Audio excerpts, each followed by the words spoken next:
need to ask. Did I, Okay. or did I not, or did I oversell the hypeness of Hajime no Ippo in like that one scene? No, you actually undersold it. You were not preparing me. You were not preparing me enough for the sheer amount that my balls had dropped witnessing that scene. It's fucking phenomenal. It's not the first. It's not even the first time I've seen somebody punch with the bone splintered stump of a hand, but it's just the way they frame everything, where you just fucking. I refuse to fucking lose. I don't think he was expecting to win. That was the best fucking part. It's like, I don't care if I win or lose, but I'm gonna show this arrogant motherfucker from across the sea that you don't mess with us. He punched a goddamn, log into the side of a riverbank. When you described it, I thought you would mean it's in the water and it's on shore. No, he's doing it into sheer fucking soil. And I'm like, bro. It is like it, and even like the part, like, you can tell that he too is in fucking pain, because he's yelling to himself in his head, "Don't pass out." Like, he's about to pass out from the pain, and he's just like, "No, I need to punch this dude real good." I don't care if I die after this match. I am fucking up this man in particular. Yeah. That is like the determination and spite I want to live by. Oh. But yeah, no, Hajime no Ippo is amazing. I'm not doing shit this week aside from having AGDQ in the background, so I might just go on a fucking... I kind of want to just jump into the anime right now, from the beginning, because that's amazing. The anime is solid. It is an old anime, but if you don't mind the old style, animation style and something like that, some people actually prefer it. Then go on.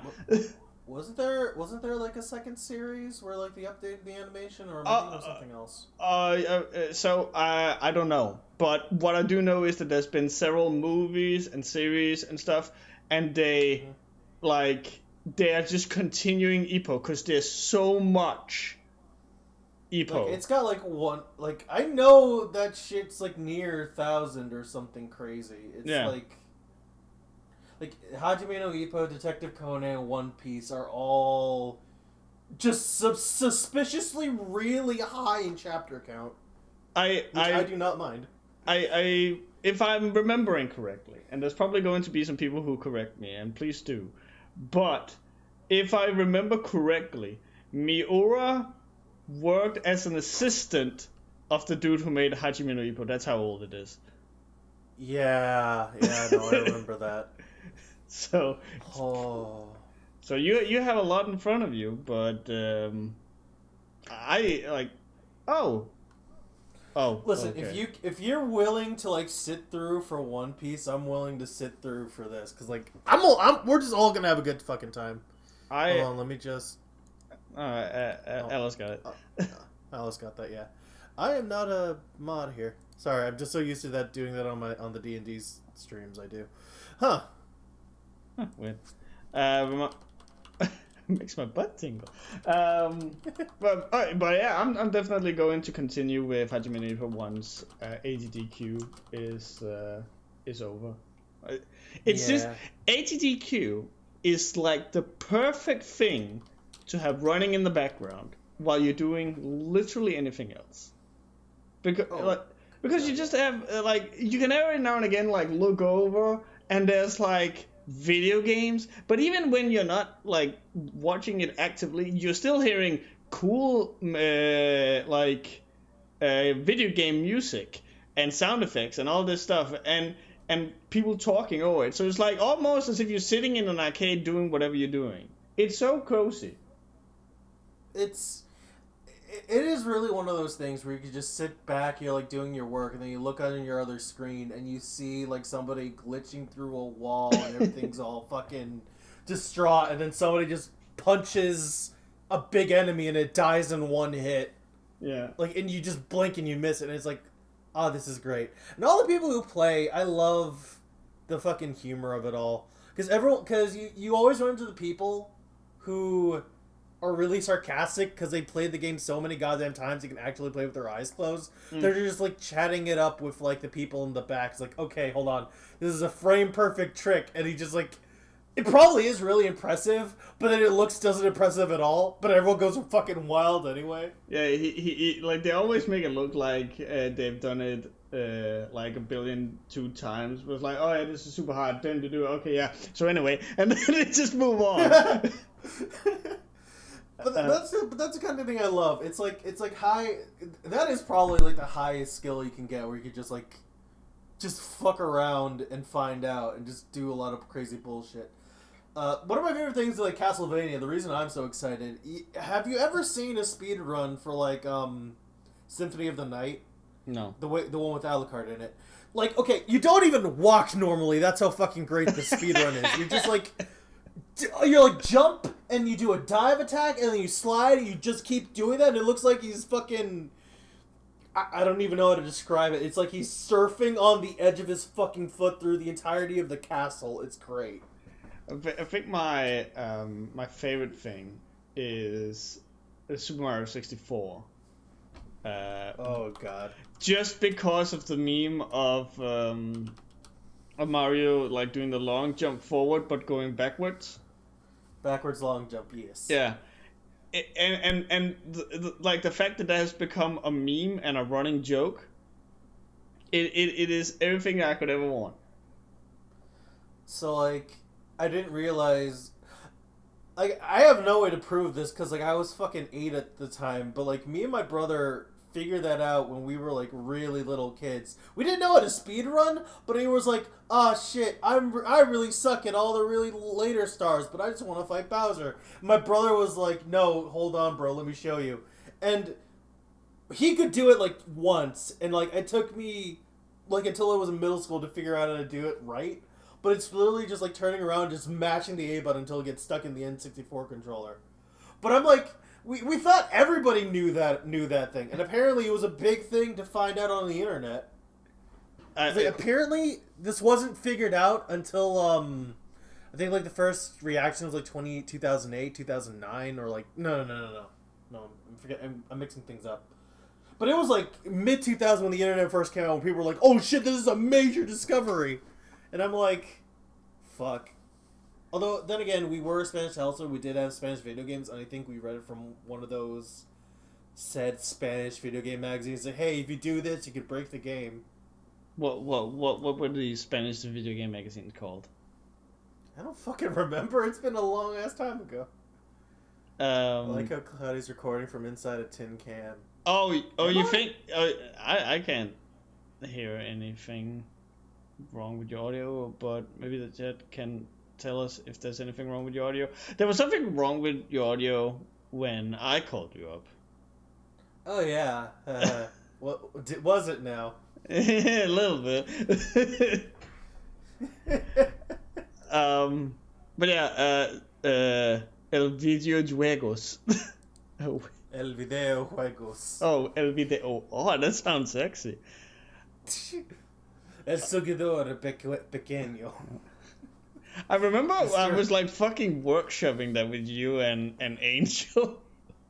It was you had the spirit, but your pronunciation made me want to choke you. Well, like you gotta remember, all I had was it written down, so it's like I don't fucking know when the fuck a G becomes a It becomes a J. But then again, I think like J's are different between English and Swedish, so yeah. Fuck. Listen, just like just believe in yourself. That's the best advice I can give you. Well, I did it with all this the self-confidence and swagger that the world has ever known. Like,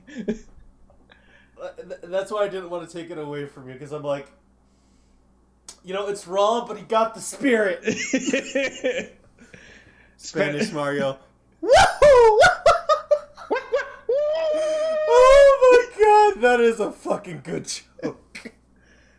Oh god, but yeah, Castlevania speedruns are my favorite, because bullshit ensues. You can clip through the wall and through the ceiling, and suddenly you kind of warp through every single part of the castle, and suddenly you're at Dracula's face, you punch him in the nuts. It's wonderful. Oh, that's perfect.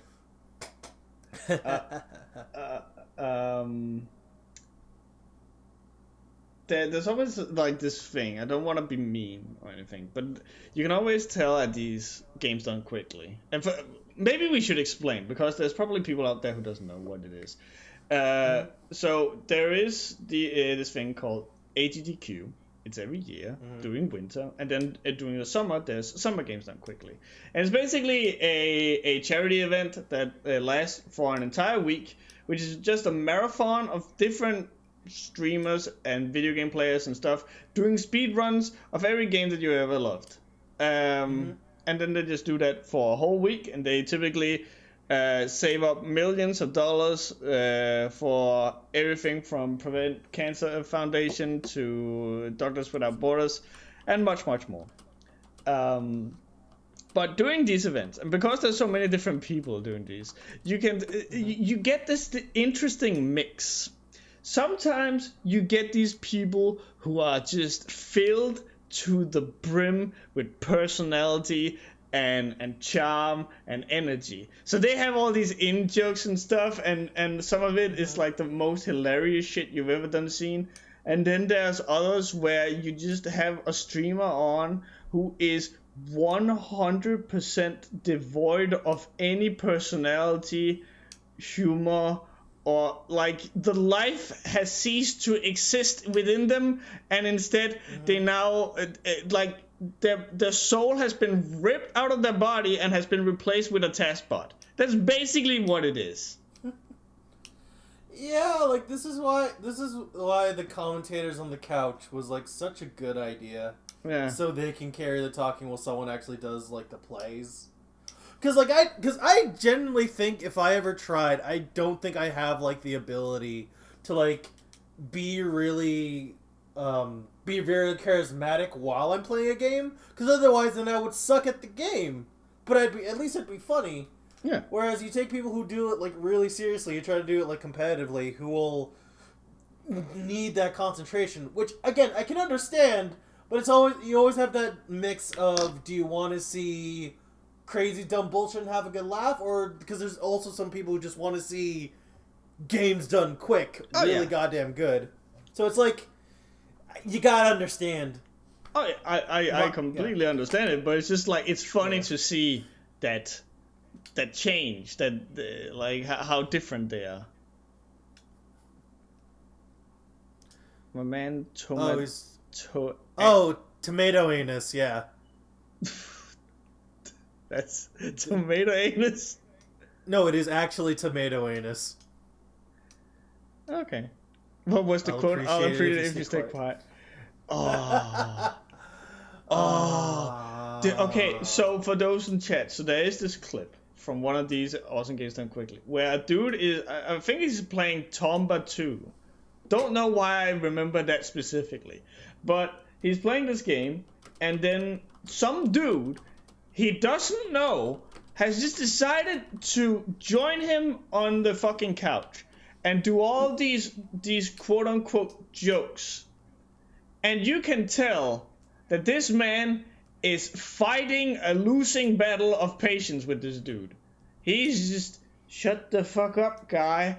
But the dude just keeps on talking. And then at one point, he's like, do you want me to do something? And then the guy, in the most tired way possible, just goes, I would prefer if you stay quiet. And did you know that That's dude? Amazing. That dude has like he has a YouTube channel. The dude who was like obnoxious, and he has apparently stayed obnoxious throughout this entire time. but he's still like, but his most viewed videos on his channel are just him reacting to that moment in time himself. It's just going, wow, I was fucking trash. It takes a big man to like realize, wow, I was a horrendous little shit. Yeah. So I can respect that, but I'm like, that's a good time. Just like, just being put down like that legendarily. Did you fucking see the chick who is like, this is from way back ago, like way in the early days of AGDQ. And she's like sitting in the back, and she's like knitting something, for a game or some shit. And then, and like the runner, I think he's playing Ocarina of Time or some shit. And she like starts going on about how, my grandma taught me how to do this stuff.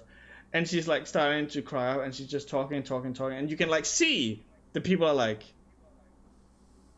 looking around and like, what in the fuck is going on here? And then at one point, because the dude is like fighting or some shit, she like leans over, pats the runner on the shoulder and goes, can you pause real quick, or can you stop that, because I'm talking over here? And the runner's just, what? This is a marathon. I kind of can't. Can you take that outside, please? Yeah. But you could also tell that no one really like this is obviously a sad moment for this lady, but there's a moment and time for everything. And you can tell that these people clearly figured this isn't the right time for this, because in one moment she's like talking about how her grandma died for cancer, while one of the again for the chat, there's every now and again there's a speaker who like reads out donations, typically with a message or something.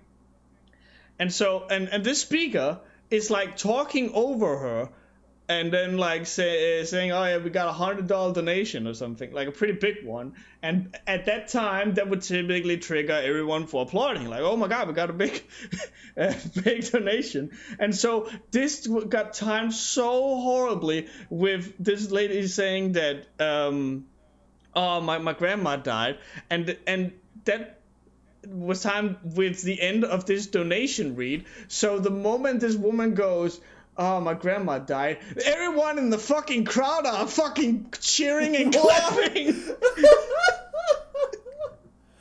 It's always this weird clash where you're like, you're obviously doing this all for charity and it's all good and laughs, but when you have somebody like want to be really emotional, and you know what, they probably made the donation when it was appropriate. Oh yeah. But then, like, you can't obviously get to it because you're dealing with, like, 1 million people giving $1 million at a time. And then it's just, oh, God. It's pain. It's pain to watch. Yeah. But it's also a little fun. Oh. Yeah. This is why you don't talk about sappy stuff on a stream, especially on a charity. Yeah. Honestly, I agree. Like, again, there's a time and place for everything, and there's always, like, a place you can do it, but...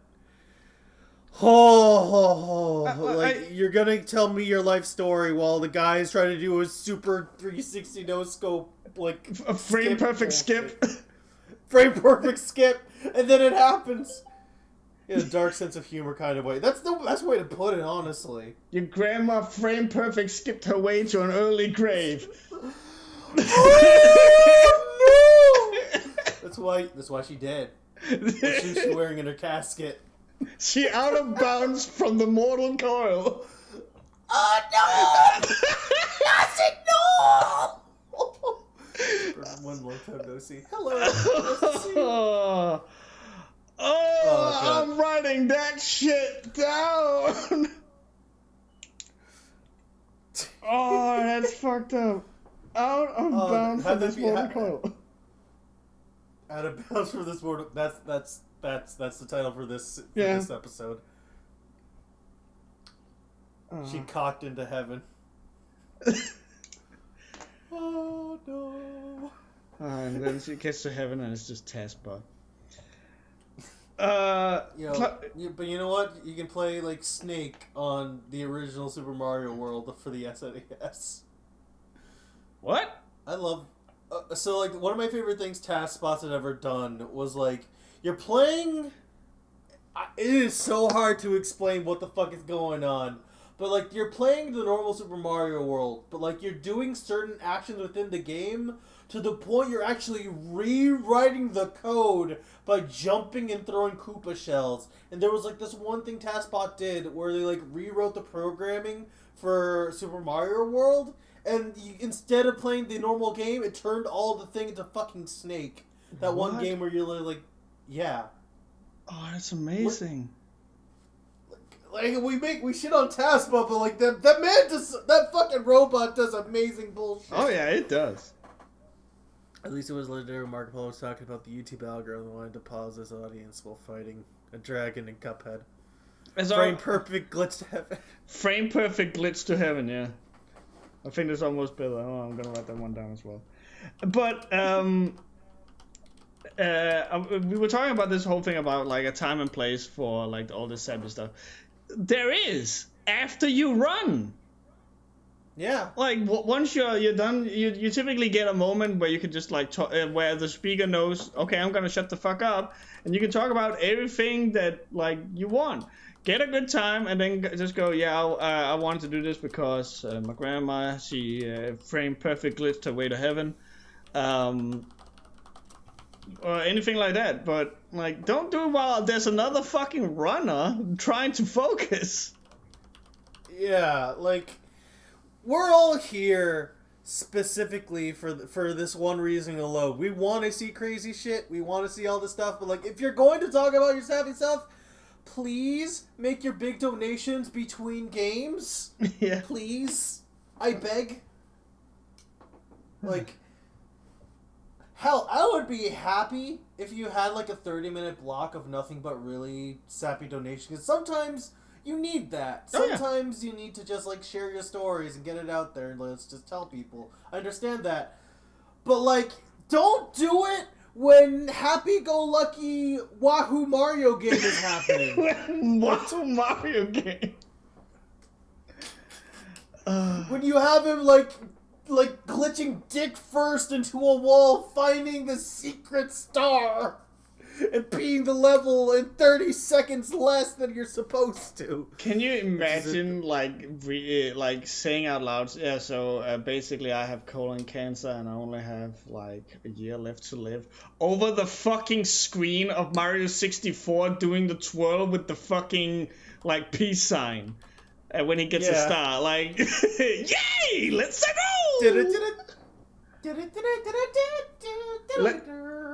Let's go into an early grave. So they have to read them in the most realistic, cynical way possible. If they don't read donations, people don't donate as much. It's why they always have to fake hype shit up city puns that people can donate and think they're clever. I'm not even gonna lie, I genuinely love the horrendously lazy, shitty puns that are donated. Because there are people who will donate $500 fucking dollars to make, like...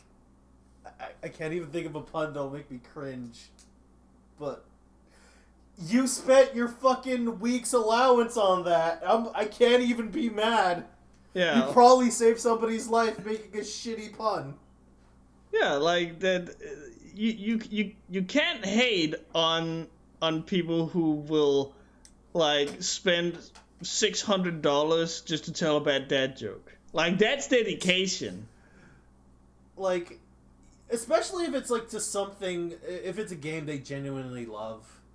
Because like always thrown in with those jokes, you're always gonna find the people saying, "Oh yeah, this is also my favorite game. This is like my favorite runner. Thanks so much for doing this." And it's like it's heartwarming in a way. Yeah.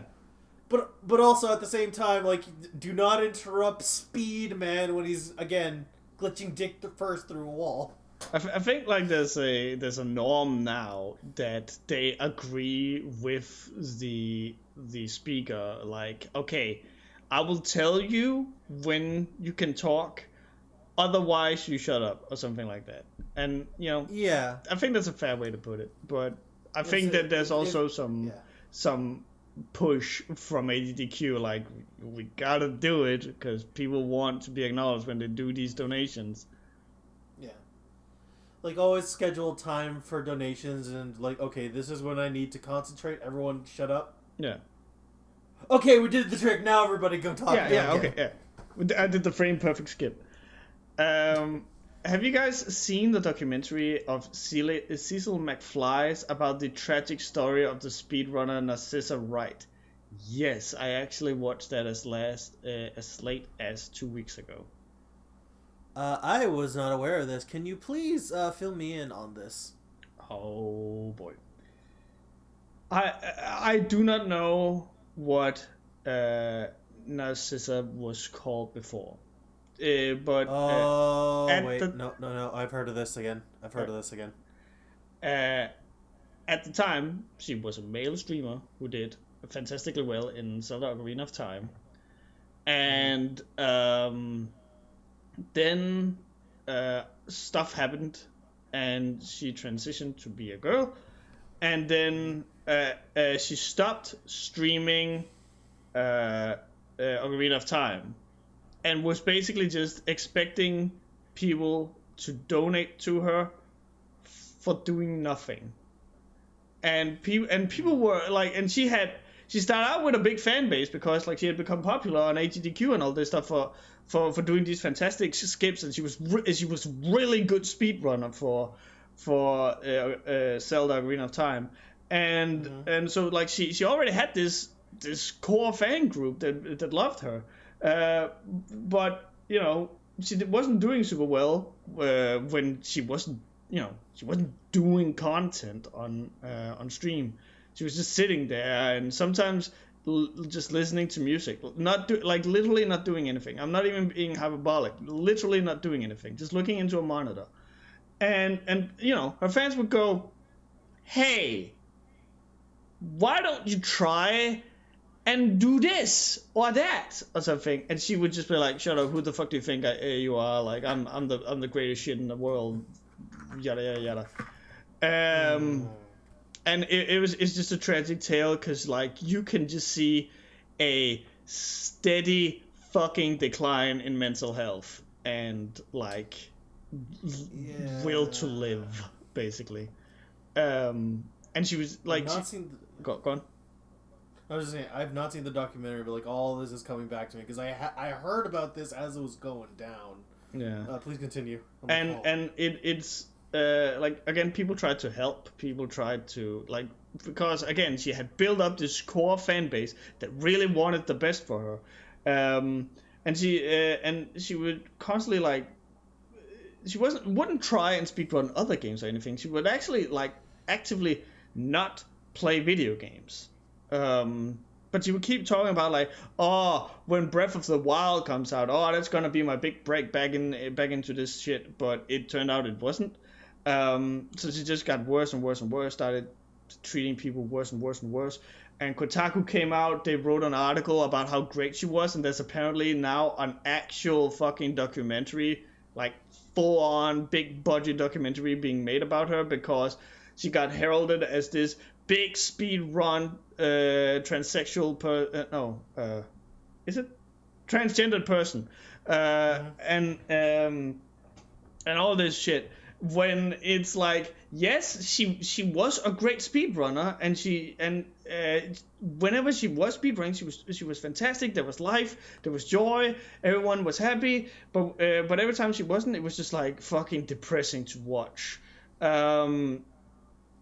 And they kind of like ended up giving her this overly positive picture because she was transgendered, because like, oh, we got to put this on a pedestal because she's we want to herald them, and you know, for good reasons when it's apt, but it wasn't necessarily here, in my opinion.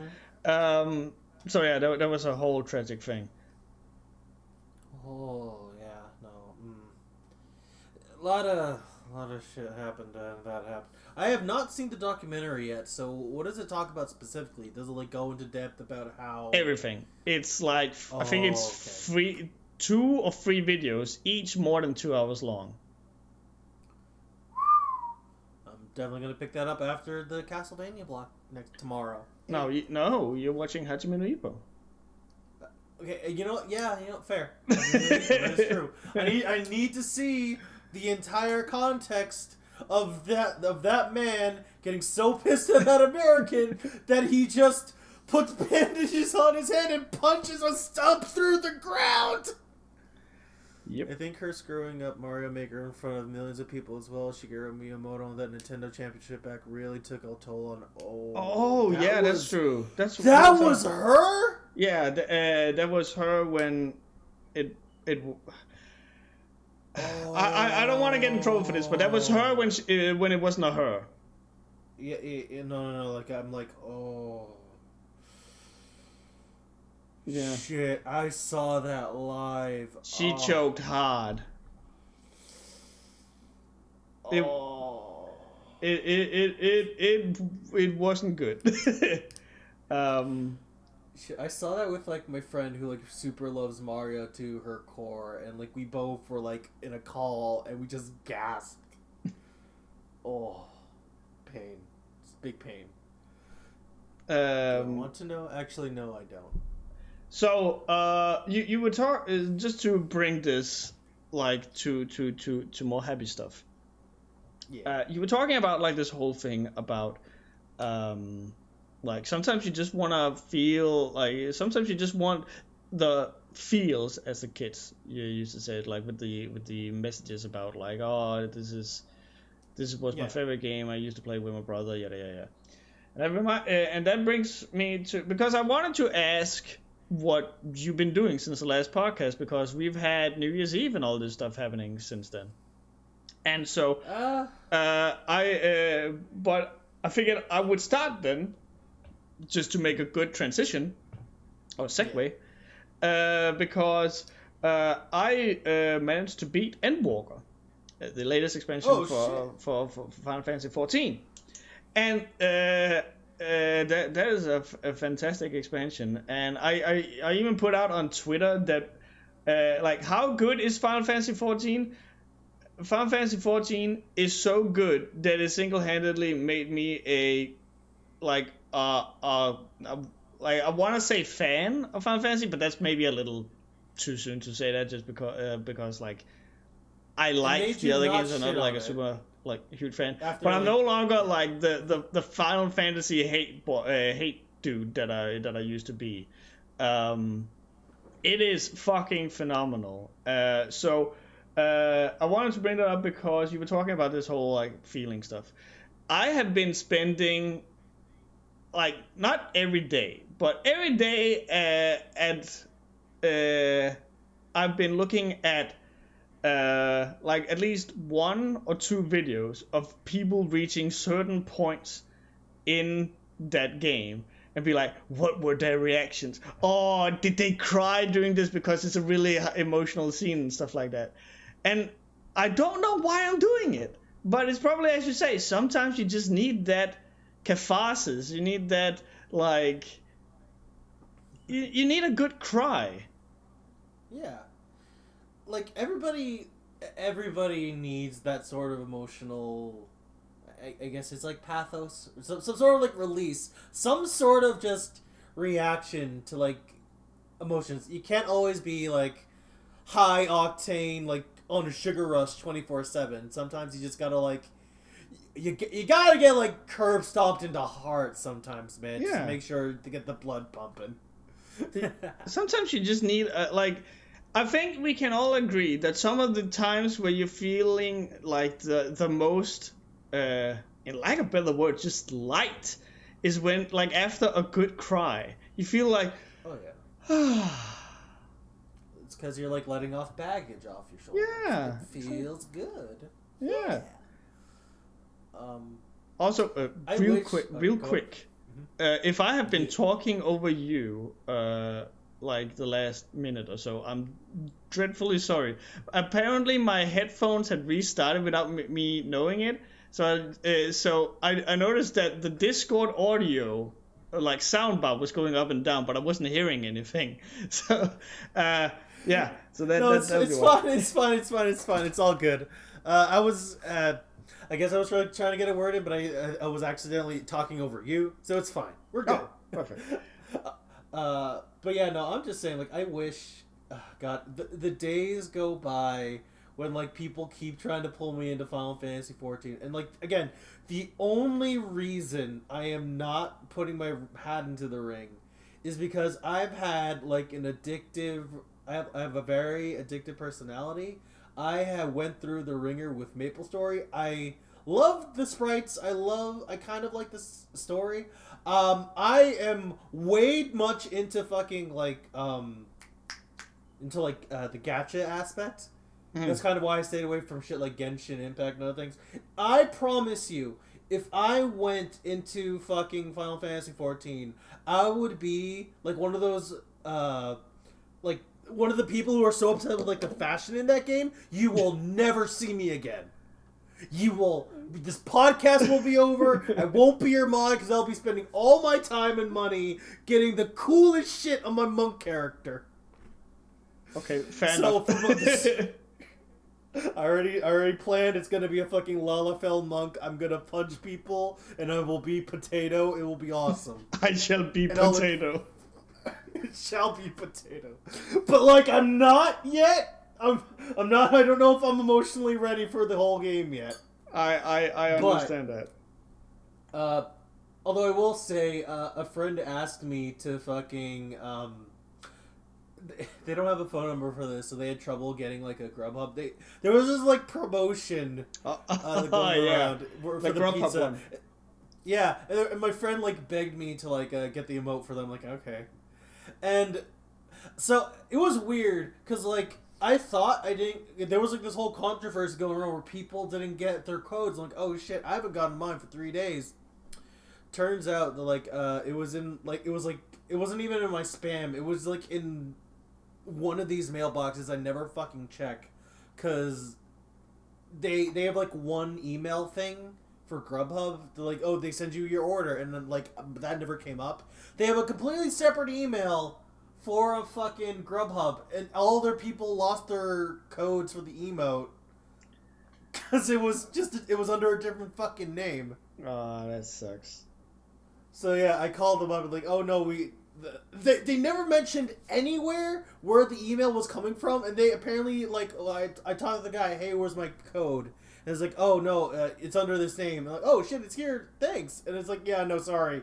I feel so bad for those fuckers because they got like a landslide of people just begging, where the fuck is my Lalafeld's pizza?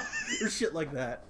I remember I saw someone like tweet at Square Enix like, you motherfuckers, you goddamn motherfuckers, I ordered myself a pizza through Grubhub and I got fucking food poisoning. I've been shitting my entire ass out for the past 2 hours, you goddamn motherfuckers. It's like at Square Enix.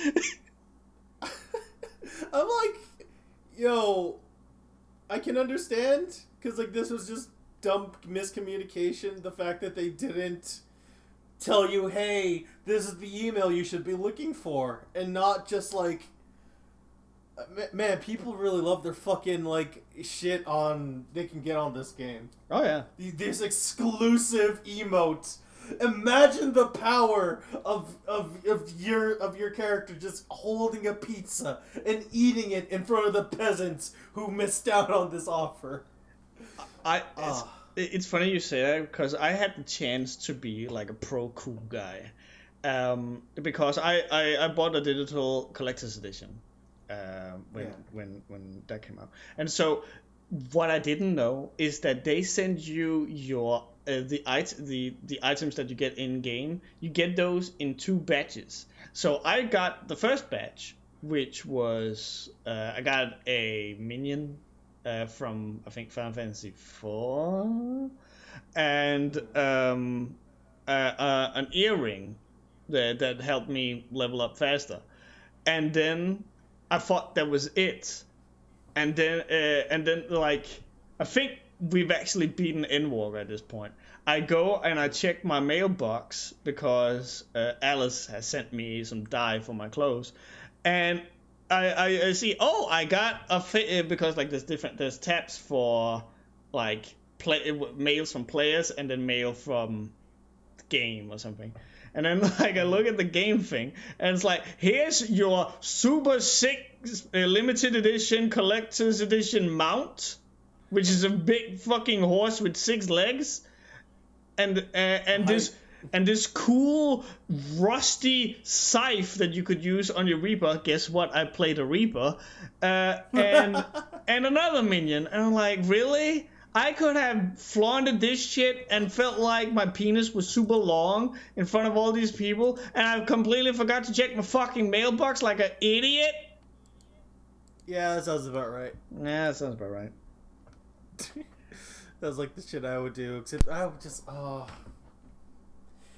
everything about that game is just amazing, because I will admit, I've never played an MMO for the story, and the fact everyone's raving about it, it's like, stop trying to bring me back in. I just spent my life savings on this computer. I know it can run it, but I'll never have money again. It would be so bad, but there's an icon on your HUD that says when you have mail. Yeah, and I completely missed that shit. You need to enlarge it. I can't believe, like, now that you're speaking of like you and MMOs, and I'm thinking of Mabel's story, I can't believe that I've gotten this insanely huge hard-on for Dungeon Fighter because of the fighting game coming out, and then finding out that they worked on Mabel's story also. Nexon does like a lot of shit. Like for a while, like it surprised me. Like they had a hand in Counter-Strike of all fucking things. They did? I think it was Counter-Strike. It was like It was like some army game that was like you know, Call of Duty-esque. You know the kind. But it was like one of those fucking games. But the point is, like, you'd be surprised what fucking pies they have their grubby little fingers in. It was called Combat. It's called Combat. Thank you. Point is, it's like oh my god, I saw the game and I'm like, oh my god, I want to play it now. Stop bringing me into this bullshit. Oh no, you gotta play a fighting game. Oh no, no. If only you had a friend who would love to fucking teach you everything about a fighting game. Oh no, where would I find that? If only he was handsome and bald. That's me. Yeah. But yeah, back to my original point. Yeah. Did you have a good New Year's Eve? Like, what did you do? I kind of went back to visit family for New Year's Eve, and it was kind of it was a bit of a thing. Me and my family don't exactly get along the most, but we kind of had a civil New Year's Eve.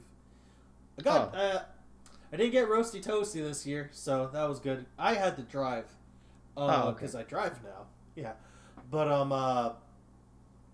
honestly, it was really peaceful. I'm surprised we haven't had this much snow. Like, I feel like I need to bring this up because in where I live in Massachusetts, the Northeast, we usually get like huge ass piles of snow that when the piles get high enough, they're like 5 feet tall. But for once, like, we had nothing this year. Like, the roads were fucking green as shit. Which was great. Which was, I guess, great if you were driving. But I'm like, the whole reason I didn't come over to Christmas because I was expecting we were going to be in this massive fucking snowstorm. And I had to make sure that, like, shit would be... We would, like, shovel. And because my brother couldn't make it to New Year's because, like, his girlfriend's got a fucked up leg at the moment. They had to go get surgery. Oh boy. So like I have to be here to like shovel. So I sat here standing by with like shovel in both hands, like I'm ready for it. I'm ready for this bitch. Let's fucking go. And it never goddamn came. And then the day I come back from New Year's Eve, it fucking snowed super fucking hard again. And I'm like, you fuckers. You motherfuckers. Just doing the full on John Trent. I was channeling John into my soul that day. But no. Aside from like shenanigans, I had some good food, had a good time. All of last week, I apologize for not showing up. It was mostly for D&D of all things, of course.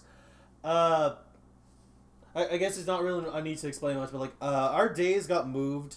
Like as soon as New Year's Day hit, one of the players in our party is a nurse, and she kind of got called up by her boss as like, hey, you used to like have your Tuesdays off. Yeah, you're working every single day except Saturday now. We're in the middle of like not a pandemic, but what do you call it when like there's a lot of disease going around, but it's not a pandemic? It's not a quarantine. I'm drawing a blank. But point is like, hey, we need you here all the time now, so we have to move our days to Saturday, and because that kind of threw a wrench into everything, and at the same time my DM caught the flu, so it's like, oh shit, what are we gonna do? And I'm like, oh, I'll just do a one shot for everyone, so everyone can have a good time. I have not had to think so hard in like a while, because I didn't just make one shot. I made like my party split up between Tuesday and Saturday, and I made one for the Tuesday group, and I made one for the Saturday group, and fucking one of the people who was originally going to Saturday went to Tuesday, so I had to change everything again. So I had to like do a lot of writing, do a lot of like research, do a lot of fucking note taking. I've had to think so goddamn hard. It was great. Everyone had a good time. I got to play with Hayden again on Saturday, and it was fan-fucking-tastic. He played a chicken man. Chicken man. Chicken man. Hayden is great at D&D. Like from what little I have played with him, because like there's this perfect mixture of him not minding being the butt of the joke, but also being like keeping a perfect balance between like being the butt of the joke and being like a force to be reckoned with. Oh yeah. So I'll just like describe that perfectly describes what the fuck happened in his session. So, the session itself was like kind of lore heavy, but also kind of a dungeon crawler. He kind of figured this out on his own, but they were in this like castle, and they were like hired to like get rid of all the monsters in there, so they can like bring together all the popes from the country and make a new cathedral there. He didn't realize that in the same party he was in, he was like, oh, I'm just going to be happy little chicken man. I'm just going to get big money for cool quests and have a good time. He didn't realize that he was in the same party as the dark god, big bad evil guy for basically the end game boss for our campaign in our main story. Because my DM wanted to be a dick. So I want you to imagine the comic relief is going, da-da-da-da. And then he walks up, and then it's like, oh, hey, I'm actually the final boss of everything, and you're going to talk to me. And oh god, Hayden's funniest moment was like, hey, I walk at like 25 speed, but if I fly, shit. Stupid scam! I should shut you off. Sorry, my phone shit itself. I know, yeah, but Maybe I should turn mine on. well, where was I? Oh yeah, no. He flapped his arms like a chicken and ran super fucking fast. It was great. But at the same time, after he, witnessed a dark god and like destroyed the comedy of it all, he was assaulted by two giant golems, and Exar, being Exar, he doesn't fire spells normally. For his spell, he basically said, "I'm going to create an egg, and I'm going to throw it at him." And the egg was thrown so fucking hard, it actually knocked one of the golems off of a cliff into the sea, and it fucking died. What the fuck? So, he funny chicken man, scared of big dark evil god, but also, let me just one-shot this asshole real quick. Let me just flex. I'm terrified, but I'm still a fucking badass, and I love him for it. I'm terrified, but excellent. Yeah! So yeah, the majority of my last couple days have been like focusing on that, and I'm like, oh, that felt good. Like, I'm not gonna. I had like a really tough December just because like I was not really in the best place. Although it kind of didn't help that I was sick. I didn't realize I was sick until recently. But I haven't really done a lot. But like having to be forced to like do so much in 1 week kind of like put me in a lot better spirits. I can't really describe it very well.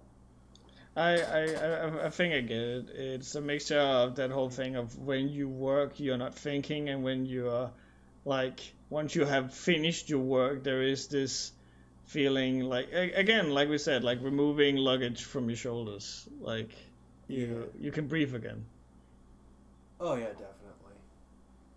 I hope that Hayden comes back to play. Like, a lot of my players really love Hayden because, like, we recorded the game for ourselves, and we watched him play, and I swear, everyone in my party loves the way he talks. They think he's like, the way he plays characters is so natural. You think he's an actual voice actor.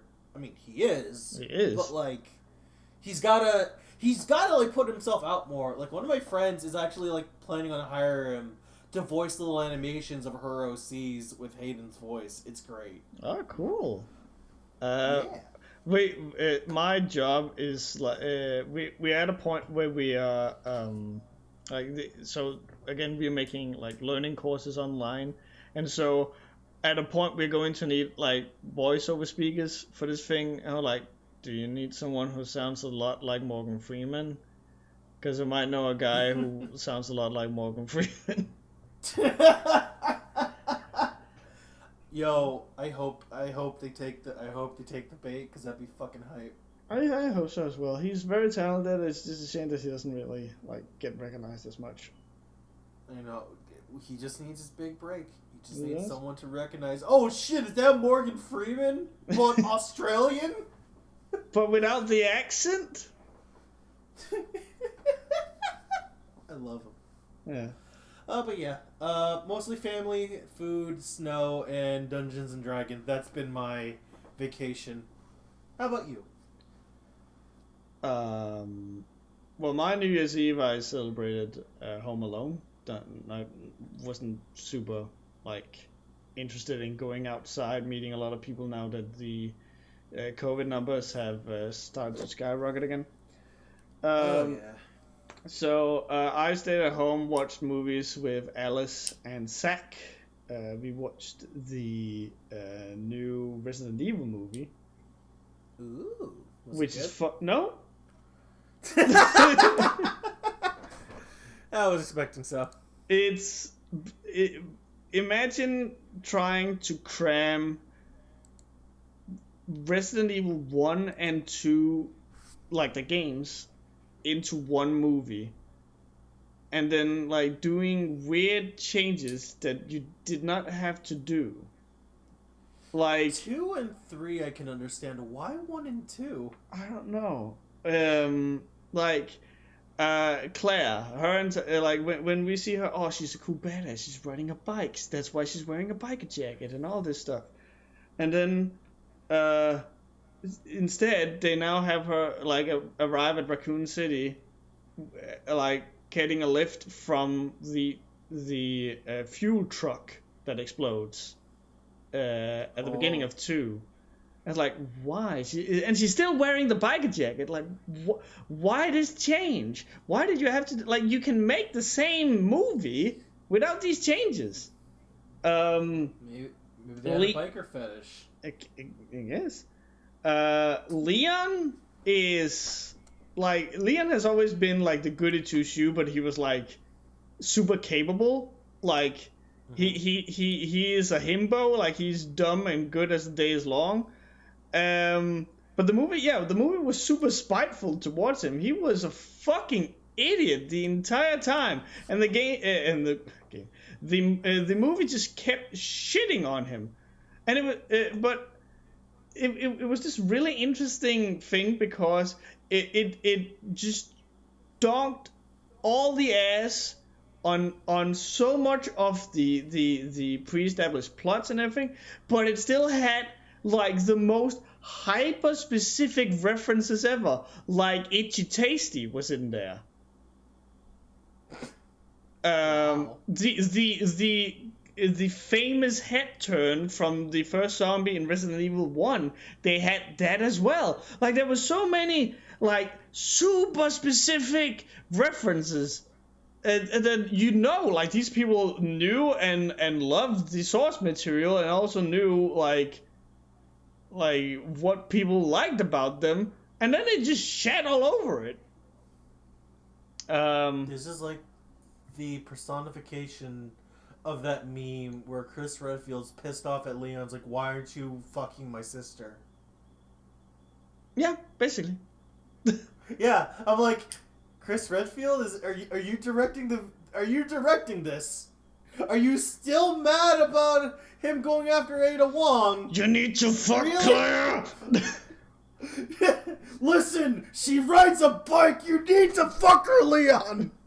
Stop being stupid! There was one scene in that entire movie that was legit good, and that is that the dude who drives the fuel truck walks into the police station while on fire, and Leon is like sleeping at the desk, and he's listening to like old like 90s pop music, and so he's listening to this I think it's Shania Twain song, as this dude in slow motion is walking fully engulfed in flames towards him, and he's not noticing him. And when I say that he's sauntering, I don't think I'm making like an exaggeration. He's walking as like I would down the street after having just gotten laid. There's a fucking there's a spring in his step, and he's smelling his fingers. That's basically where he's at. And it's such a fucking like massive jump in tone that like all three of us were just losing our goddamn minds. That shit was awful. Amazing. How awful. Yeah. And then after that, we watched one called Bloody Hell, I think it's called. And that one was fucking great. It's about a dude who gets kidnapped by... Bloody Hell. So it's a movie about a dude who gets captured by Finland cannibals. And he's apparently like this super cool soldier dude, but he's also fucked in the head. So he has like a representation of himself that's like walking around and like talking to him like his inner thoughts, and it's so like it's presented in this funny, comedic, jokey way, while dealing with all these fucked up things. Like at one point, his inner voice is just standing and screaming at him like, "Shoot him in the dick! Shoot him in the dick! Shoot him in the dick!" And then sure enough, he shoots a dude in the dick with a shotgun. Yay. Can warmly recommend that movie. That one is legit a great laugh, and just like it's one of those things where it's not doing a whole lot. It's dealing with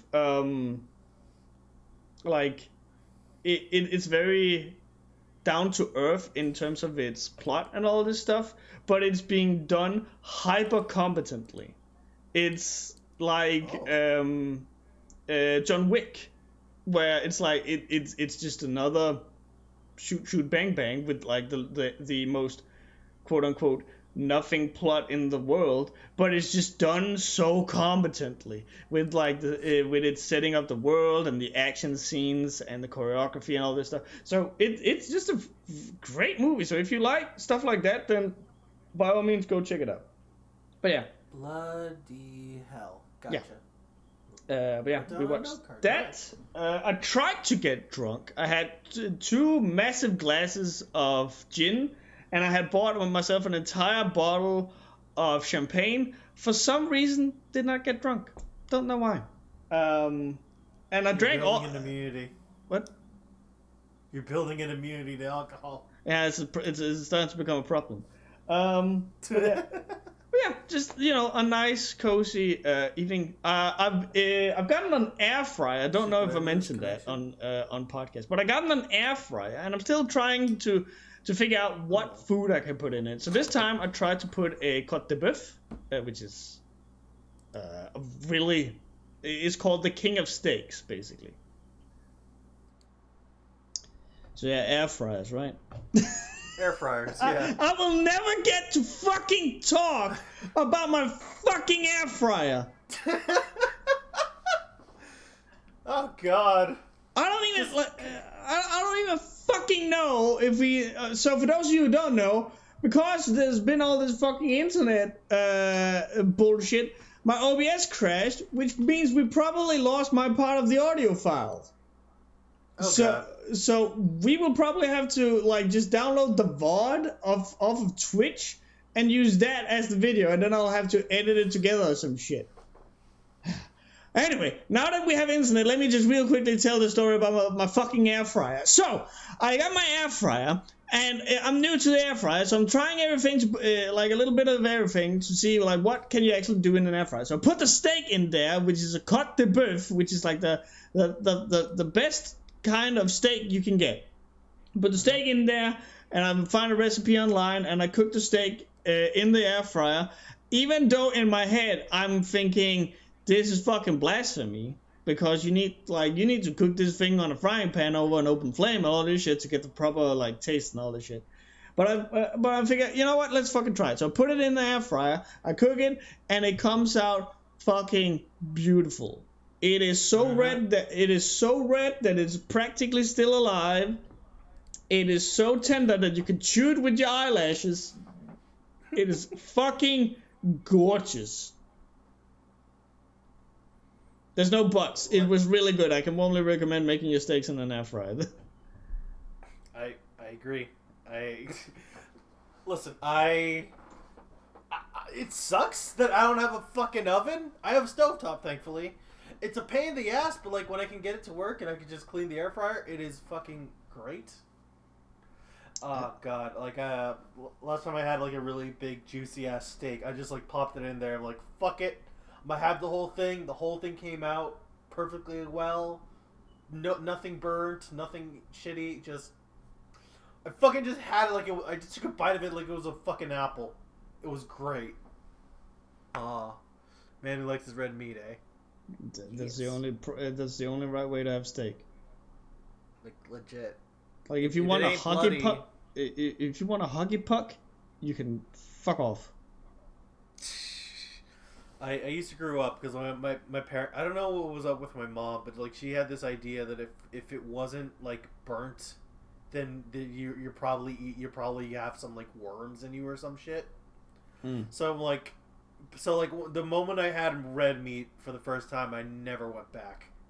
Holy shit! If it's not bloody, what are you doing? Yeah, exactly.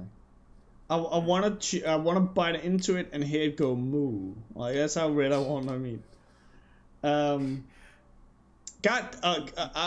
be 100. This fucking internet bullshit has fucked me up big time. I can see that. I think we can all see that.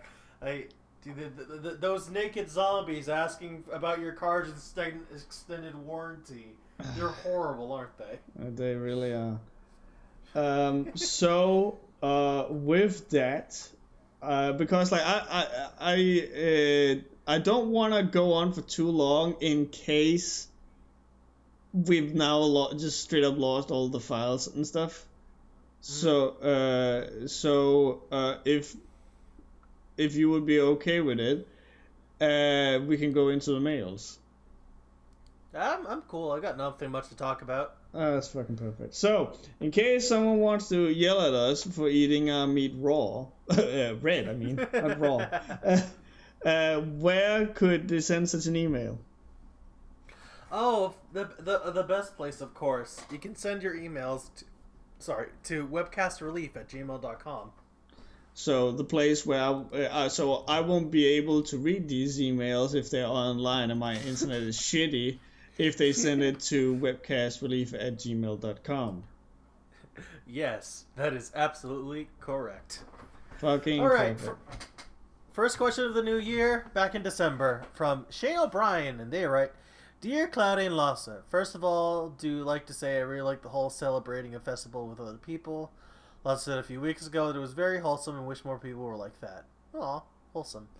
My first question now is, we should now dub I Choose Violence. Question, got a good laugh from that line. This was like a couple weeks ago, damn. What are your thoughts about the whole Shadman being arrested? I'm surprised it didn't happen sooner. Same. Like, honestly. Did you see what he got arrested for? Like, it was like something with a gun. I'm like... assault with a weapon. Yeah, assault with a deadly weapon. I'm like... Huh? Huh? Which is interesting because... I don't know who it was. I saw someone who had made like a documentary about Shadman and had been like going into like the chats that he had with different people who would call him out on shit. And the funny thing about Shadman is that he would always try and portray himself like this big cool badass, like, oh, I ain't taking shit from no one. Fuck bitches, do coke, lolly asses all day. Fuck yeah, I don't give a fuck. But every fucking time he got called out for some shit, he would be like, yeah, I'm sorry. It's the memes, man. It's the memes. But yeah, okay. If you don't like them, then I can stop. Like, really, really just like, not a coward. I won't say that because that's a little much. But, you know, not exactly a man for conflict from the looks of things. And then... Yeah.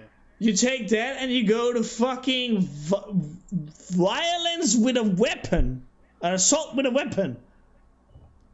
Like, I'm not even going to lie. The thing I would always peg him for is, like if he was ever going to go down, my money was going to be, like, terabytes of kiddie porn or some shit. Yeah. I wasn't expecting this. Maybe possession of black tar heroin. I don't know. Yeah. Not like violence. I do not know the reasons why, and I still don't. And I'm like, I gotta look it up. Like, what the hell was going on in that situation? Yeah, I don't know. Oh, I just I remember there was that meme of those two people passing each other, and then they're just like looking at each other like, what the fuck? And so someone quoted it being like Christine and Shatman seeing each other in jail. Oh god, I remember that. Did you hear like Christine's like sending out like reply letters to their jail? Like apparently like Christine thinks they're Jesus now. Oh yeah. Crazy. And like just to fully complete like the whole like delusion, she has now started addressing people with thou, thee, and art. I shall wish upon thee this blessing or some shit, and it's obviously it's not great, like full on delusional mode here, but yeah, and it's also like Christine has now claimed that she got her name because her name. When she was born was Christopher, then it got changed to Christian, because she an animatronic bear in a mall misheard her name and thought she said Christian, so so she saw that as a sign from God that she was supposed to be Christian, and then. Later, once she started believing that she was a female soul trapped in a male body, she would start going on about how she was a hippie lesbian at Woodstock, and that was her soul that had been reincarnated into her body now, and so. Now we're at the point where she thinks that she is Jesus Christus reborn, walking on earth as a in jail as a incestuous rapist. Man, the New Testament's really fucking weird, huh? The Neo Testament.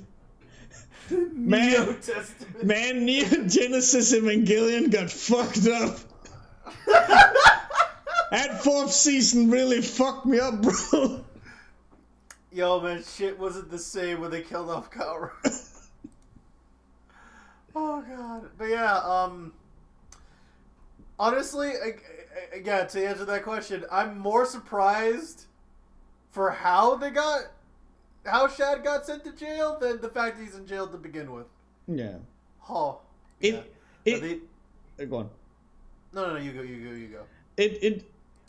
It's a sad story, obviously. There's not a whole lot of love that you can give Shad, but when he drew stuff that wasn't kiddie porn, shit was good. Like, some of the shit he did with adult people was hard as fuck to look at. And then there was just like a never-ending spree of fucking lolly butt cheeks, and it's just like...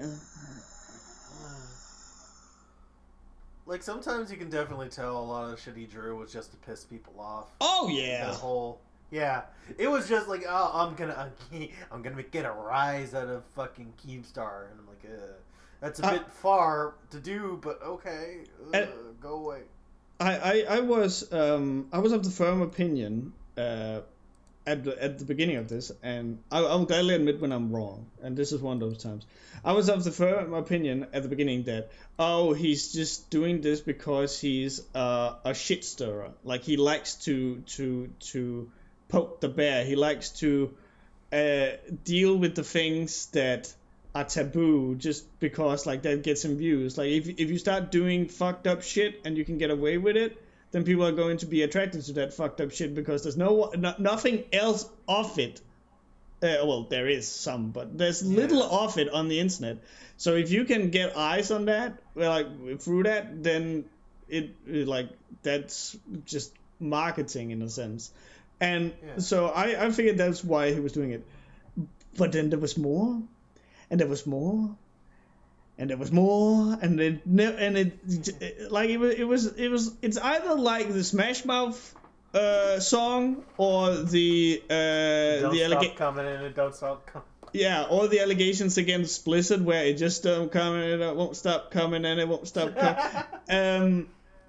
So yeah, I'm no longer of the opinion that he just did because to stir shit up. I legit think that there was an interest in stuff that is best left unsaid. Yeah, I agree. I used to think that same way too, but like, we're at a point now where that's not really negotiable. Yeah.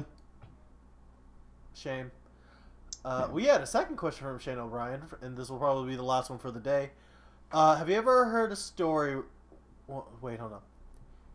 Have you ever had a story where you had a paranormal encounter or something as scary as, like, been in a close-to-death encounter? So have you had something spooky or did you almost die? I've had both in my life. Oh yeah, go on. Well, I remember talking about this story all the goddamn time, and I'll keep talking about how fucked up the United States healthcare system is. On a day when I think this was like the last day I worked at a tax office. I went to like downtown. I went on my bike to go visit go to this place, get my last check, whatever. And it was a fun day. Going down this hill, and the brakes to my bike break, ironically. So I can't stop going down. So I go into the middle of the street, and a car fucking nails me. I'm miraculous. Everything is okay. The guy who hit me told me I have to stay put, and then the cops come and they tell me to stay put, and they kind of just strap me down to a gurney, thinking I'm in pain or whatever. And I'm told the guys, I want to go home. This is fine. It's like, no, you need to go to the hospital. So I get kind of forcibly strapped down to a gurney, get driven to a hospital, which was like a 2-minute drive, $5,000. just out of my pocket. $5,000 to go to the hospital. I'm sitting there for like half an hour. The doctor sees me and is like, oh, you can still talk, you're fine. He doesn't check me for concussion. He doesn't check me for if I'm bleeding. I stand up, I'm like, okay, so what's the situation? Oh, you seem to be talking. You can just go home now. And then, ever since that day, I get calls for like months talking about like how Geico wants me to fucking pay for the damages to this man and to his car for getting hit by said car. And like the guy on the phone who talks to me is like, you don't know if he didn't get hit. He could have sprained his neck when he hit your body with his car.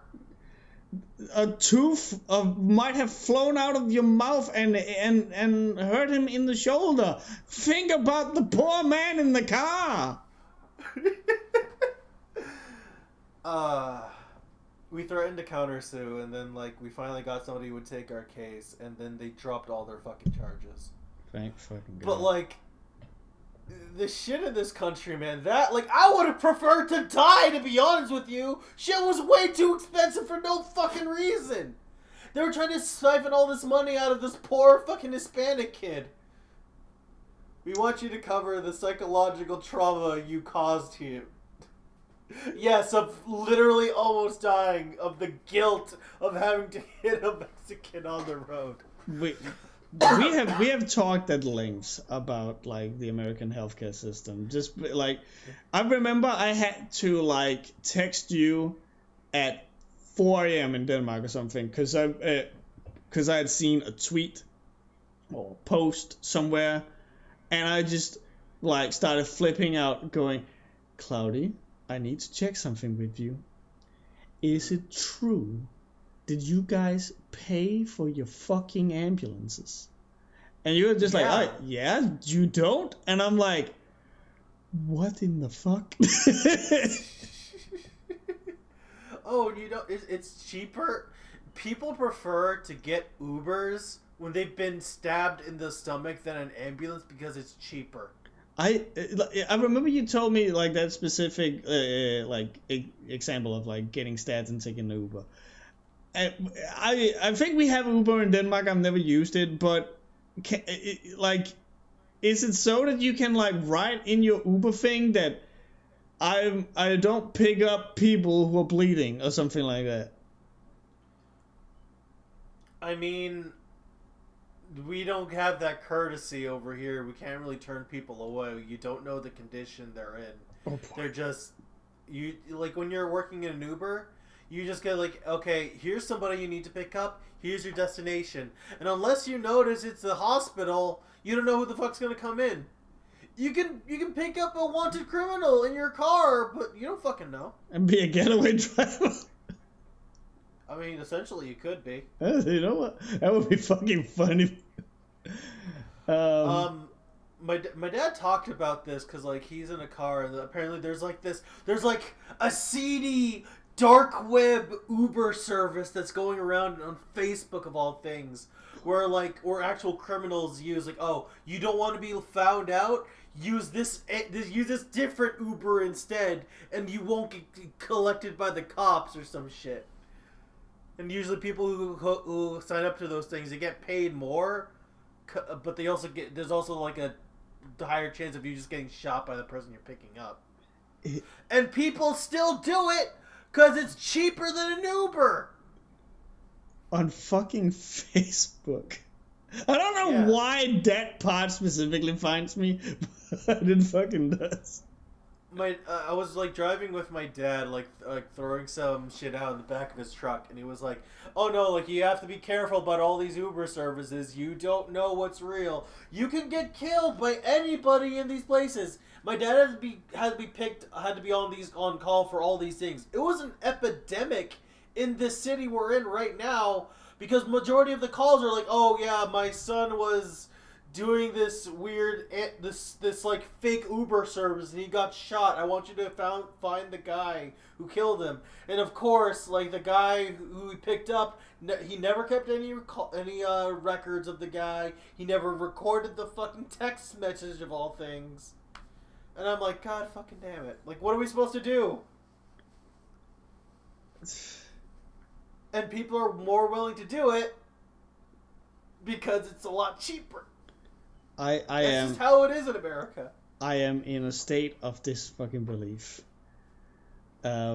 But to not go into a huge long rant about that, because Lord knows we could fill an entire podcast with that particular subject. So that is the time where you almost died. How about a paranormal ghost experience or something? You said you also had that? Okay, so this one's like weirdly personal. And like, because I still don't know how the fuck this happened. But I was in middle school. And I was like, okay, so I was doing my math homework, and my parents told me I was not allowed to leave my parents' room until I had my math figured out. And I was dumb. I was dumb child kid. I had troubles. I had a lot of trouble like conceptualizing how graphs work. I didn't know it was just like punching in numbers in a formula and just doing it. That was just really hard for me to grasp for some reason. But, I was, kind of stuck in my room really sad because, I just couldn't get the math. And then my aunt comes in. She doesn't say a word to me. But she just starts pointing at the page and, writing with her finger. And, I start understanding all this math stuff. And at first I don't think about it. I'm like, oh, thanks for helping me, Thea. And she just nods her head, smiling, and walks out the room. I need to point out, she did not say a fucking word when she was explaining this to me. This was the most lucid she's ever been to me. My aunt is fucking crazy. She doesn't know shit about math. No one on my mom's family side does.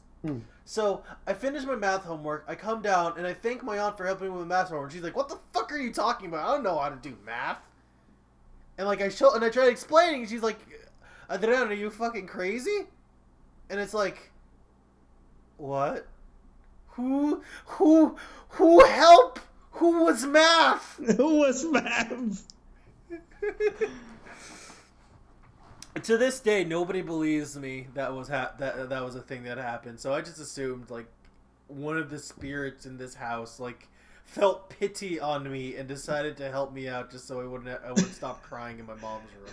Just one of the ghosts in the walls go, man, this fucking kid is retarded. That's basically what I have to imagine what happened.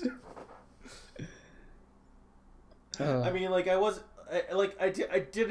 like to think I wasn't smart until the middle of high school when math suddenly clicked and it was my easiest subject.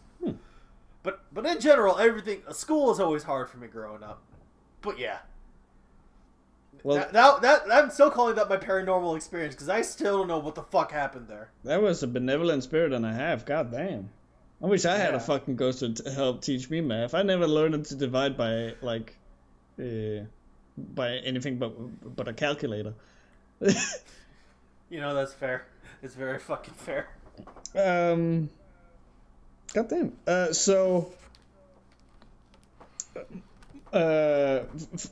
First of all, I need to preface this. So my paranormal experience it's not cool or anything like that. It's very, but it is so vivid in my mind I can still remember it.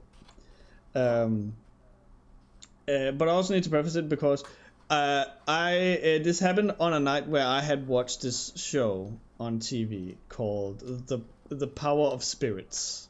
In Danish, of course, it was a Danish show, and for the record, I fucking love paranormal shit like this. I live and breathe for this. All that fucking ghost adventures with Zack and his crew and shit. They're going out and they're recording shit. I live and breathe for that shit. I love me some good ghost shit. I'm following several channels online that's just top 5 ghost videos. And I cannot stress enough how Nukes top 5 and all that. I cannot stress enough how much I live and breathe for ghost stuff. So, and even back then I was watching this show, and I want you to imagine one of these ghost shows. Like, you've probably seen them before, where someone, where it's like, yeah, Jimmy is living here, and every night at 3 a.m. he hears a knock on his door, but there's no one there, and then they like they show a door and like some lightning effects and shit. But I want you to imagine that, but terrible, like worse, in every thinkable way. So there's this farm, and this has nothing to do with the story, but it's fucking hilarious. So there's this farm, and they're like talking about how, the cows are getting sick, and we don't know what the fuck is going on. So they get that like this medium or whatever to come and investigate the farm. And so they walk around in the barns where they got all the cows, and like, oh, it's very cold right here. I think this is a cold spot because spirits, they suck out energy to manifest, and so that typically leaves like cold places where the ghost can be. And you see their breaths because it's so cold, and like, that's very interesting. By the way, there's snow outside, and you're standing in front of an open window. Just throwing it out there. And then, but that's where it's just like, okay. But where it really fucking got me, even as a fucking toddler, as I was watching this shit, is like, do you got any idea why you suddenly got haunted now? And like the lady's like, nah, I don't know. It just started all of a sudden. And then the medium goes, and like nods his head like, By the way, what's that over there? And then like the camera pans over without like in the most serious way possible, just like handheld camera turning 90 degrees to the side, just to be like, oh, what's he pointing at? And there's a fucking bloody pentagram drawn on the fucking white wall that you cannot miss in any fucking shape or form. And it's just like, I've never seen this before. And like, what the fuck you mean? It's bigger than you are! I never seen this before. Hang on, I need to leave. Right the fuck now. This is over. And there was a moment where they're like, okay, we're going to try and communicate with the spirit. And so like they're sitting around this glass table, and they're like, home. And then, like, obviously, when the camera is not looking at it, suddenly the glass table explodes. And, like, the cameraman, like, he runs into the living room where this glass table was. And I shit you not, the moment he turns the corner, if you go frame by frame, you can fucking see the guy's foot lift up with glass shards dripping from his fucking shoe. And it's like, oh, this is terrible. But as a kid, all you really need, and like even at this point, I don't necessarily believe in ghosts, but I love the idea. I like the spooks. You know me, I love horror, so I love these stories and this feeling of what was that? Maybe something when something goes bump in the night. I like to have that little thought go, but what if though? And so. And so as a kid, I was fully, like, I wasn't believing it, but I was like, oh, this is fucking creepy. So I lay in bed. And so my bed, as most beds do, is up against the wall on one side. So there's only, like, you can only roll out of bed on one side. The other side is just wall and radiator and a window. So, like, you can't put even a hand down there. And so... I don't know why, but I turn, so I lay with my back turned towards the wall. And I don't know why, but I go, good night. I say it out loud. And then I hear a voice, clear as day, in my ear, good night. And like, it takes me a little bit, because I'm just laying there, I'm just like, like trying to get comfortable, and then I suddenly remember, wait, my mom is not like, my mom can't, like, because again I was a little kid, so this was when my mom, she would sometimes like lay in bed with me and like do whatever, and I'm like, wait, my mom is not in here, and there's not enough room behind me for there to be anyone. And so I turn, and in a fraction of a second, I swear to God I could see a face. And then it's just gone. And I as a kid, obviously, I flip out, and I ended up sleeping in my parents' bed. But it was just like that was so vivid that I, to this day, I can still remember it at clear as day. But luckily nothing nothing was thrown around or anything. It's sweet in a way. Yeah, but like also terrifying. Like, did you say goodnight? Yeah. Like, Ghost just wanted to sleep too. Yeah. You know what? Yeah. Fair enough. I remember the next day, I was like, "Hi, Ghost, I'm home," because I like my mom wouldn't be home when I came home from school, so it would be like, "Hi, Ghost, I'm home. How you doing today?" Like, just talking to myself, because like I guess there's a ghost in the apartment now, so hi. Hi. Ghost friend. As for Canadians, when they hit a post, sorry, post says back, sorry. Wait a minute. As for near-death experiences, there was the one, like last month, where I had to help that dude on the street. But other than that, there was a there was a point where I was out riding on roller skates with my class at the time. Did you have that in America, where after school you go to a place that basically like a daycare for like older kids, where they can be while until the parents are off work and can come get them? That sounds awesome. What the fuck? Okay. I mean, that's okay. That probably, honestly, that probably does sound like a thing. It's just that sounds like something that I would not have access to growing up. Okay. Well, I had, Yeah. and so I was out riding roller skates with this club, as we called it. Yeah. And now I've never been good at riding roller skates. I've never been able to brake with anything but the little thing on the heel.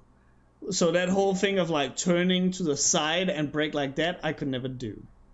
And so at one point we're going to go down a hill, a pretty steep hill, and on the foot of this hill there's an intersection, or a T section, I think they're called. You know, where you can't drive forward, you can only drive left and right, and it's like cars are going back and forth. And so we drive down, and I realize, wait, I can't fucking brake because this is too steep, and this fucking heely shit ain't doing fuck all. And I'm like darting at max speed down towards traffic. So the only thing I can do is, if there was ever a time to learn how to do the side thing, where you turn your side to brake, now would be a good fucking time to learn that lesson. And so I tried doing it, and I have so much momentum at this point that of course I'm not fucking stopping. But but I somehow did like a thing of it that I think is like proper technique, where I don't turn 180 degrees. I turn like specifically 90 degrees. So my wheels are stopping my momentum, but my momentum is still going. So I'm instead flipping sideways and start rolling down this hill. And I'm getting like a good few bruises of this.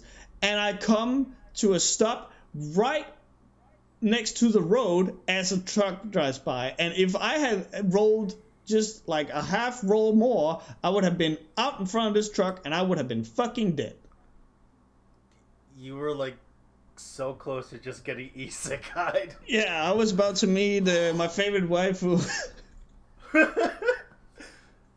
Fuck, where would you go if you were isekai? I guess that's a question for next week. Well, if like, I don't know the rules about isekai, but if it's like my favorite fantasy world or something, it would be probably a place where I get to fight a bunch of people with my fists. Imagine you get like you get isekai into the world of Street Fighter, and you just no. You get isekai into Guilty Gear. I'm okay with this. I'm okay with this. Oh, you like land and bike and like you land slamming into bike but like. Actually, where do you fucking go with there? That you're just in heaven at that point. Yeah, you know. Oh, I'm in heaven. No, you're in Guilty Gear. Did I fucking stutter? Oh, God fucking bless. Imagine getting isekai and the world is exactly the same. Oh fuck, that would be terrible. That would suck. Seize magic. What is this? Punches magic. You get isekai into the world that is exactly the same, but taxes are higher somehow. And like, what the fuck? Damn it! It's just enough for it to be annoying. Like, every day you're gonna wake up and be like, nothing has changed except this piss. Money is just a little bit more expensive. Yeah. Is this hell? Yes. No, you don't understand. You were in hell all along. Now, as a part of our normal school regimen, we have to teach you about NFTs. What the fuck? Oh, no! That would be hell at that point. Oh my god. That way I'm just like, I'm going to visit Truck-kun again. Like, I don't give a fuck. Fuck, no, you left me at the wrong stop. Yeah. I was promised Guilty Gear. What the fuck is this shit? Everything is the same except healthcare is way worse somehow. So basically, Lhasa gets isekai'd into America. Wow, this truck sent me all the way to America, huh? The food is better and cheaper, but if I get shanked, I'm fucked. Pretty much, yeah. Oh god. Maybe I'll get better luck this time. Jumps out in front of a truck. Life is basically gotcha. Guys, heard about the NFT farts? Yes.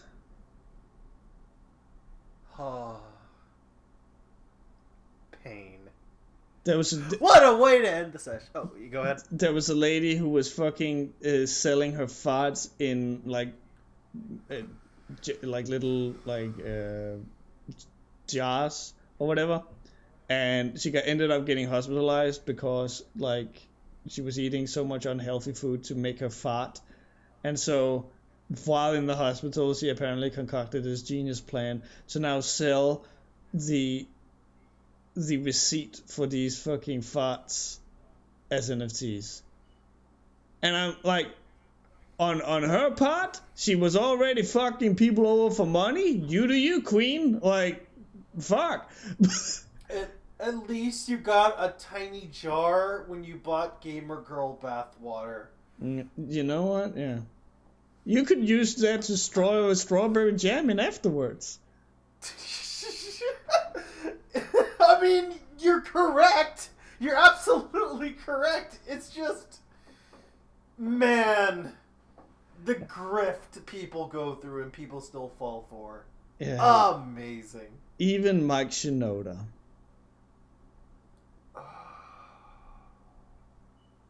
We live in the worst timeline right now. Yeah. I can Fort Minor these nuts, Mike. Fort Minor these nuts? If you didn't have like the speedrunner opening, I'd want that one to be the title of this session of this podcast. Well, we will see what fits better. All right. I hope you go. You sign us out. You guys take care till next time. Again, if the audio quality of this episode is fucking trash, I apologize, but we've had some technical issues. But as you said, Cloudy, that typically comes with the first thing during the year. Hopefully this gets fixed by the rest of this year. Why, everybody? That is the cutest sneeze in the world. Take care until next time. Bye.